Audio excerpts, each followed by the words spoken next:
Olá, meninos, tudo bem com vocês? Bom, vamos introduzir hoje um novo assunto e na verdade não tão novo assim, porque já está bombando desde semana passada, nós chegamos até a falar dele, que foi a prisão lá do dono da Ricardo Eletro. Não, tô brincando, a gente não tá aqui para falar de fofoca, mas vamos, ou de notícias de crimes, mas a gente tá aqui para estudar a língua portuguesa. Vamos apenas aproveitar essa notícia que saiu recentemente para a gente estudar como é que funciona a língua. Muito bem, então vamos lá, né? A Justiça revoga a prisão de Laura Nunes e de superintendente da Ricardo Eletro. Ok, revogaram a prisão deles. Ricardo Nunes, fundador da empresa, está preso em Minas Gerais. Será ouvido nesta quinta-feira. Tá, vamos lá, vamos fazer uma análise sintática aqui, ó. Aqui nós temos um verbo, certo? Aqui nós temos o verbo. Cadê o verbo? Aqui está o verbo. Deixa eu colocar uma cor melhor. Laranja mais grosso. Aqui está o verbo. Quem é que revogou? Justiça é sujeito. Quem revoga, revoga alguma coisa.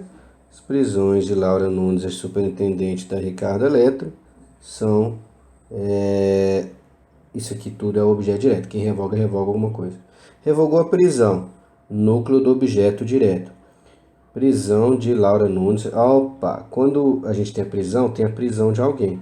Então, de Laura Nunes e de superintendente da Ricardo Eletro, complemento nominal, né? Laura Nunes é o núcleo desse complemento nominal e também a prisão de superintendente da Ricardo Eletro. O superintendente é o núcleo desse segundo complemento nominal, um complemento nominal que é duplo, digamos, né? Tem dois termos, dois núcleos. Assim como tinha um sujeito composto, digamos, né? Um complemento nominal composto. É o superintendente da Ricardo Eletro. Então, da Ricardo Eletro, adjunta de nominal do superintendente. Muito bem. Aí, dentro de adjunta de nominal do superintendente, nós temos Ricardo como núcleo, o A como adjunta de nominal, Eletro como núcleo, ok? Desculpa, adjunta de nominal. Muito bem. Vamos lá agora para a segunda oração. Vamos colocar aqui um pouquinho mais fino para ficar mais fácil de ver. Cada um dos fundadores da empresa está preso. Quem está preso... Opa, está, né? Opa, quero apagar isso. Ele está. Está o quê? Preso. Tá, então está preso. Ele está. Quem é que está? É o Ricardo Nunes, o fundador da empresa. Não, peraí. Quem é que está preso? É o Ricardo Nunes ou é o fundador da empresa? Não, peraí. Ricardo Nunes, fundador da empresa, são a mesma pessoa. Não, tá, mas quem tá preso é o Ricardo Nunes. Quem está preso é o fundador da empresa. Bom, então tem dois sujeitos nessa oração, professor? Tem dois sujeitos nessa oração? Não, é um sujeito com dois núcleos? Não, não pode ser um sujeito com dois núcleos, porque senão que teria que estar no plural. Então, e também não pode ser dois núcleos, porque pensa bem, o Ricardo Nunes e o fundador da empresa são a mesma pessoa? Então tá. Bom, então não sei. Vamos passar para frente, né? Então vamos lá. Vamos continuar lendo a notícia. A Justiça de Minas Gerais revogou nesta quarta-feira os pedidos de prisão de Laura Nunes, filha do fundador da Ricardo Eletro, Ricardo Nunes, e do superintendente da empresa, Pedro Daniel Magalhães. Vamos lá devagar. Revogou. Quem é que revogou? Cadê? Tenho que colocar aqui. Quem é que revogou? A Justiça revogou. Então aqui está o verbo, a Justiça de Minas. Núcleo, adjunta de nominal, beleza. Revogou. Nessa quarta-feira, olha o adjunta de verbial de tempo aí. Revogou. Quem revoga alguma coisa. Os pedidos de Laura Nunes, pedido de prisão de todos eles foi revogou. Então tá, isso aqui, objeto direto. O núcleo é pedidos, revogou os pedidos. O os é adjunta de nominal. Quando você tem pedido, você tem pedido de alguma coisa. O pedido de prisão, tudo isso ali, complemento nominal. O núcleo desse complemento, prisão. Bom, quando você tem prisão, você tem prisão de alguém. Então, Laura Nunes é complemento nominal de prisão. Filha do fundador da Ricardo Eletro. Peraí, é outro complemento nominal de prisão? Não, não tem como, porque... não tem como, porque... fundador da Ricardo Eletro, a filha do fundador do Ricardo Eletro é a própria Laura Nunes. Então, falou da Laura Nunes duas vezes. O Ricardo Nunes, filha do fundador do Ricardo Eletro. Ricardo Nunes. Quem é Ricardo Nunes? É o fundador da Ricardo Eletro. Uai.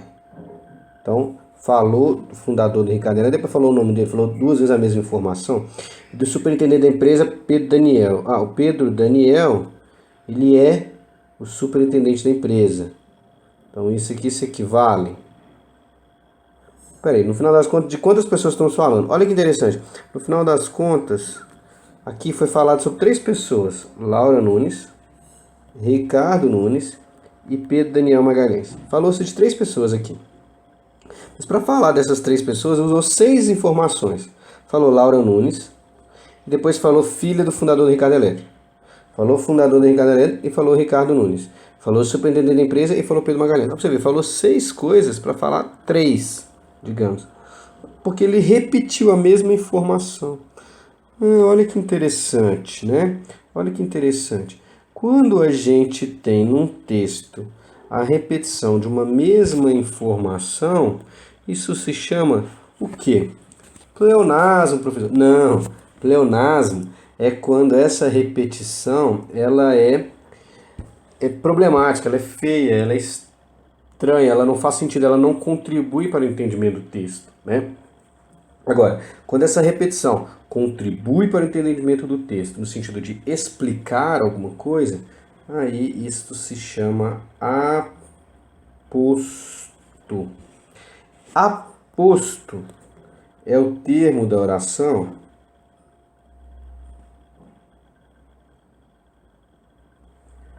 que se associa a um nome, então ele se associa a um nome anterior. Então eu menciono alguma coisa e depois eu uso um aposto. E eu repito a mesma informação que eu dei antes, só que agora com outras palavras, no intuito de te explicar, de te esclarecer, né? De explicar melhor o sentido do que eu disse anteriormente desse nome. Quando você coloca um nome, né, um substantivo, nome aqui não é nome de pessoa, não, é substantivo, ou qualquer outro termo que o valha. E aí, logo em seguida, você repete a mesma informação no intuito de explicar, isso é um aposto. Como assim, professor? Deixa eu dar um exemplo que talvez vai ficar mais claro para você entender. Ó, a gente diz assim, Cássio Moura deu uma prova difícil. Cássio Moura deu uma prova difícil. Aí alguém vai perguntar, mas quem é Cássio Moura? Não conheço. Quem é? Bom, difícil alguém não conhecer, né? Mas assim, eu poderia perguntar. Aí você vai e esclarece. Repete a mesma informação. O que é um sinônimo de Cássio Moura? O que é exatamente Cássio Moura? O melhor professor do mundo. Cássio Moura e o melhor professor do mundo não é a mesma coisa? Então quem é que deu a prova? Foi o Cássio Moura. E quem é que deu a prova? O melhor professor do mundo. Ué, a mesma informação 2 vezes? Bom, então são dois sujeitos, professor, né? Um sujeito é Cássio, o outro é professor, o melhor professor do mundo? Não, uma oração não pode ter 2 sujeitos. Para cada verbo tem que corresponder um sujeito. Não, professor, então é um sujeito composto. Aqui está tudo aqui os sujeitos, que é o núcleo de um sujeito. Aqui é o núcleo do outro sujeito, professor. Ué, se fosse um sujeito composto, 2 núcleos, o verbo tinha que estar no plural. Então a gente não pode chamar isto aqui de um sujeito 2, né? Sei lá, qualquer coisa do tipo. Não. Quando a gente repete a mesma informação numa frase com o intuito de explicar a informação que nós acabamos de dar, essa repetição recebe o nome de aposto. Ok? Então, Vamos supor que... E aí não precisa ser só no sujeito, pode ser em qualquer elemento da oração, não é repetir apenas o sujeito. Lá no texto que a gente viu, estava se repetindo o complemento nominal de prisão, né? E depois de um adjunto adnominal, você pode criar aposto referente a qualquer termo, né? Então vamos lá, a gente poderia falar assim, né? Assistir ao jogo do maior de Minas. Assistir ao jogo do maior de Minas. Beleza. Verbo. Quem assiste sou eu. Que é o verbo. Quem assiste a alguma coisa. Então você assistiu ao jogo do maior de Minas. Isso aqui é um objeto indireto. A preposição aqui, né? Núcleo é jogo. Você assistiu ao jogo? Isso aqui é adjunto adnominal. O jogo é do maior de Minas. Então isso aqui também é um adjunto adnominal. Se a gente quiser analisar esse adjunto adnominal, aqui dentro teríamos o núcleo. Aqui é um adjunto adnominal desse núcleo e aqui outro adjunto adnominal também, beleza? Ok? Vamos supor que alguém perguntar, mas como assim o maior de Minas? Não tô entendendo. Você tá falando de quê? Do Minas Tênis Clube? Do Sada Cruzeiro? Não, tô falando de futebol. Ah, tá. Você tá falando, só pode ser o Cruzeiro que você tá falando, né? Só o Cruzeiro é o único maior de Minas. Só tem um maior, né? Todo mundo, às vezes um estrangeiro não sabe disso, mas todo mundo sabe que o maior de Minas é o Cruzeiro. Então, assistir ao jogo do Cruzeiro. Quando você fala maior de Minas, e fala, logo em seguida, assistir ao jogo maior de Minas, do Cruzeiro. Quer dizer, você falou a mesma coisa duas vezes, que maior de Minas e Cruzeiro são sinônimos. Então, quando você cria essa igualdade aqui entre os termos sintáticos, você fala mesmo o termo sintático duas vezes, digamos, você vai ter que dar um outro nome para esse segundo termo sintático. Não é um novo adjunto adnominal de jogo ali não, né? Não é um novo adjunto adnominal, é um aposto. Ok? Você deve ter observado uma coisa muito interessante em tudo que nós fizemos até agora, nos exemplos que nós vimos. Sempre houve a presença dessa mocinha aqui, ó, separando o aposto, digamos, do restante da oração. E é isso, e é assim que funciona mesmo, tá? O aposto, ele é um carinha que sempre vem separado por vírgulas. Você já deve ter reparado isso, né? O aposto é separado do restante da oração por vírgula. Ele é separado por vírgula. Ou dois pontos também, dependendo de algumas situações. Em algumas situações. Ou dois pontos. Dois pontos mesmo, dois pontinhos assim. Professor, é verdade, né? Toda aposto tem dois pontos. Inclusive, aposto é aquilo que explica, toda aposto tem vírgula, né? Aposto é aquilo que explica, vem separado por vírgulas. Tem gente que explica aposto como sendo uma coisa que explica e vem separado por vírgulas. Mas nem sempre funciona assim. Cuidado, existe o aposto especificativo. O aposto especificativo, que este não vem separado por vírgulas. E nem todo aposto explica. Eu vou te mostrar agora que existem diferentes tipos de aposto e nem sempre o aposto explica, nem sempre ele está com vírgulas, como é o caso do especificativo. Vou te mostrar esses tipos de aposto que existem. Vamos lá para o primeiro. Primeiro tipo de aposto. Vamos começar pelo que talvez você tenha mais familiaridade, e os exemplos que eu dei aqui foram de apostos explicativos. Esse você deve conhecer, né? Por exemplo, se eu digo assim, educação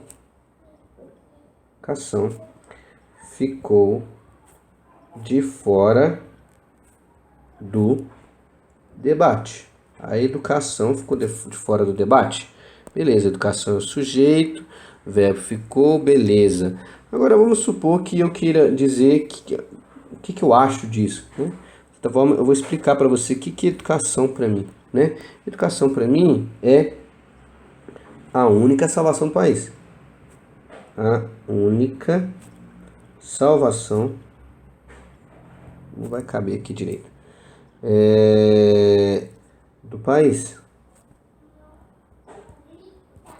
Ficou de fora, né? Eu acho até que eu acho tanto que educação é a única salvação do país que eu podia até ter escrito a frase assim, né? Ó. A única salvação para o país, tirar a vírgula, ficou de fora do debate. Olha como que nesse caso esse carinha seria o sujeito da frase. A única salvação do país ficou de fora do debate. Beleza, seria o sujeito da oração. Se eu, na verdade, volto, né, e coloco a única informação, salvação do país, como uma explicação de o que é educação para mim, bom, nesse caso, esse carinha que vem primeiro é o sujeito. E esse carinha que vem depois apenas reafirmando a mesma informação, dando novamente informação, ele é um aposto explicativo. Ok? Bom, professor, que aposto não seria explicativo? Bom, existem alguns apostos que não são explicativos, olha só. Um aposto enumerativo. Vocês usam esse aposto enumerativo muitas vezes quando estou escrevendo, mas não tinham se dado conta de que era um aposto. Quer ver? Se eu digo assim, são necessárias 3 medidas para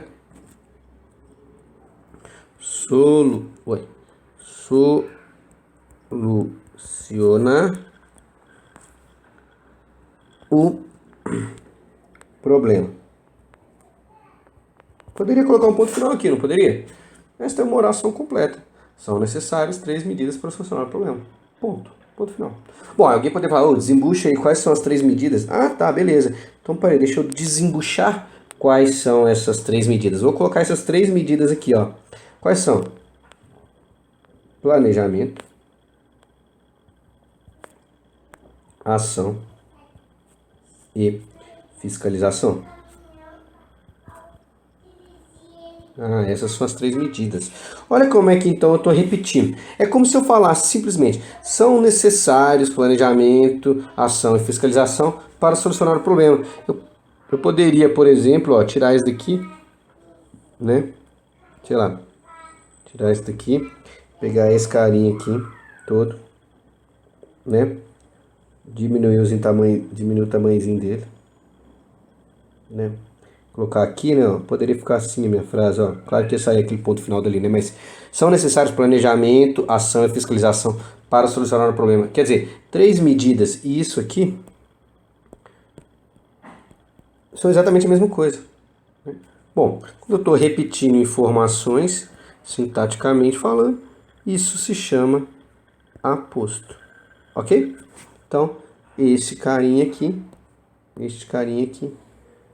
é um aposto de 3 medidas. Beleza? Esse é um aposto enumerativo.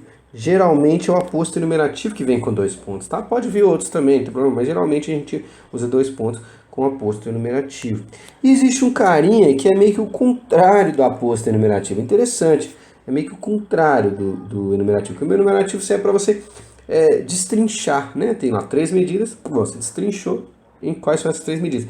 Agora vamos pensar uma aposto que a gente já falou as coisas, e agora a gente vai condensar todas essas coisas numa palavra só. Como, né? Poderia ser planejamento, ação e fiscalização se transformando em 3 medidas. Nesse caso, seria um aposto resumidor. Quer ver? Que a gente usa com alguma frequência também, quando a gente fala assim, olha, governo, entidades privadas, cidadãos, entidades privadas, cidadãos, enfim, todos devem assumir sua parcela